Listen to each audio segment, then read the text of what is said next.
अस्सलामुअलैकुम स्टूडेंट्स, मैं doctor Haseeba Khatoon, lecturer from Marwari college, subject Urdu. आज हम लोग पढ़ेंगे हमारी कहावतें। तो चलिए देखते हैं हमारी कहावतें।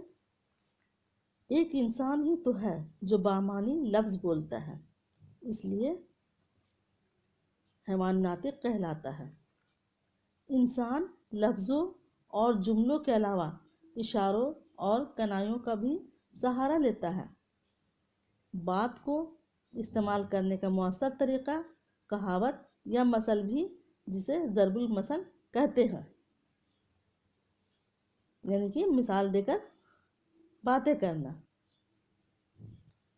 इन कहावतों में गुर की बातें, ज़िंदगी के तजुर्बात का निचोड़ और नाजुक या लतीफ़ बात भी होती है। इन कहावतों में उर्दू में बहुत से ऐसे मिसाल की जमा में इस्तेमाल की जाती है, जैसे आँखों पर पलकों का बोझ। उर्दू में बहुत से ऐसे मिसाल देकर बातें की जाती हैं, जैसे कि आँखों पर पलकों का बोझ। जब कोई एहसान का शुक्रिया अदा करता है तो इसका दिल रखने के लिए कह देते हैं। आँखों पर भी कहीं पलकों का बोझ होता है। आप काज महाकाज, यानी अपना काम अपने आप ही करना चाहिए। इसी तरह आग पानी का मेल, दो मुख्तलिफ मिजाज की इंसान या चीज़ें यकजा नहीं रह पाती तो उसे क्या कहते हैं? आग पानी का मेल। आग पानी का क्या मेल। इस तरह से एक और मिसाल है कि ताली एक हाथ से नहीं बजती, यानी कि दो मुख्तलिफ मिजाज के इंसान या चीज़ें यकजा नहीं रह पाती। मुराद यही कि कसूरवार दोनों ही होते हैं, कोई कम कोई ज़्यादा। भैंस के आगे बीन बजाना ऐसे मौका पर इस्तेमाल करते हैं जहाँ पर नाकदरों से कदरदानी की तवक्का करना, हकीकत में भैंस के आगे बीन बजाना।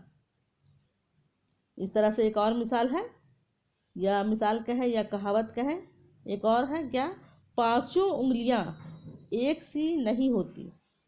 इससे मुराद यही है कि हर इंसान का अंदाज जुदा होता है, सभी एक जैसा नहीं होते हैं, सभी के मिजाज एक जैसा नहीं होता है। क्या मुर्गा ना होगा तो सवेरा ना होगा, ये एक मिसाल है। इससे मुराद यही है कि किसी बात को ज़रूरत से ज़्यादा अहमियत ना दी जाए।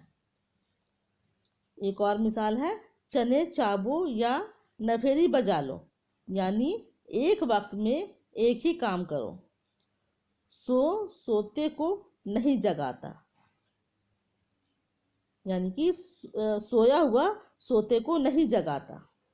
शेर की पीठ पर काठी कसना, शेर की पीठ पर काठी कसना। लिख्तम के आगे बख्तम क्या चीज़ है। ये भी ऐसी ही कहावतें हैं।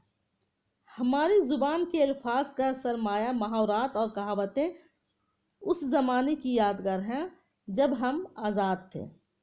अब हम गुलाम हैं और अंग्रेज़ी का हम पर तसल्लुत है। सर सैयद ने 100 बरस पहले कहा था कि हमें अपनी ज़ुबान में साइंसी और दीगर उलूम को लाना होगा ताकि हम अंग्रेज़ों की तरह तरक्की कर सकें। वो हरगिज़ तरक्की ना कर पाते अगर हर इल्म अंग्रेज़ी के बजाय दूसरी ज़ुबानों में होता।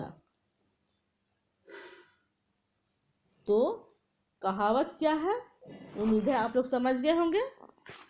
तो आज के लिए इतना ही, बाकी नेक्स्ट क्लास में। अल्लाह हाफिज़।